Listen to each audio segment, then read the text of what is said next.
Who among you would say to your servant who has just come in from plowing or tending sheep in the field, "Come here immediately and take your place at table"? Would he not rather say to him, "Prepare something for me to eat. Put on your apron and wait on me while I eat and drink. You may eat and drink when I am finished"? Is he grateful to that servant because he did what was commanded? So should it be with you. When you have done all you have been commanded, say, "We are unprofitable servants. We have done what we were obliged to do." Those words, my friends, from the Gospel of Luke in today's reading, in this Sunday's reading, confronts us in our perspective of the ministry or even in our life as Christians. Happiness is something that we all strive for. Wala naman sa atin ang hindi nagnanais ng kaligayahan. Lahat tayo nais ng kaligayahan. In fact, happiness is the highest good, the highest human good, according to some philosophers. Aristotle calls it eudaimonia. But it is translated not just as an ordinary kind of happiness, but a spiritual happiness. Spiritually good. To be fit for the kingdom.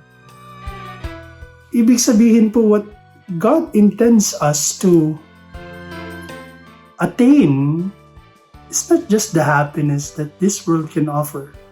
The gospel tells us that when we have done what we are asked to do as ministers, as disciples of the Lord, we should say we are but unprofitable servants.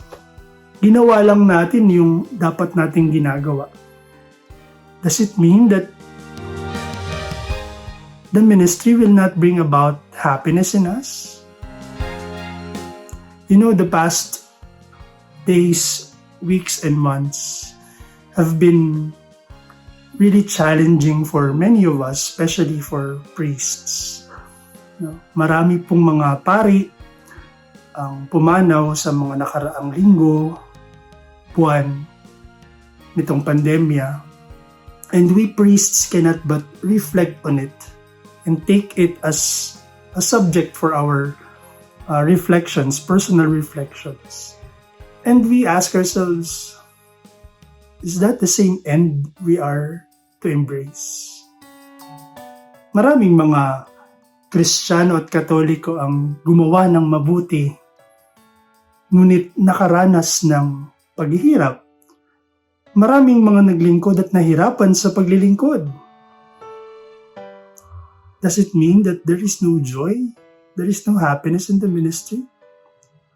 The happiness that successes in this life bring us, or even possessions, experiences bring us, they are not evil, they are not bad.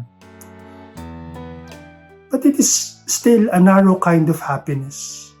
St. Thomas Aquinas tells us that as we mature spiritually, as we climb up the hierarchy of spirituality, the more we are able to get into ourselves and know our true self.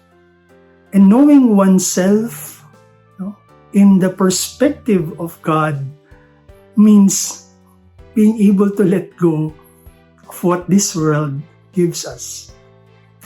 If our happiness will depend on what this world gives us solely, then our happiness will also pass.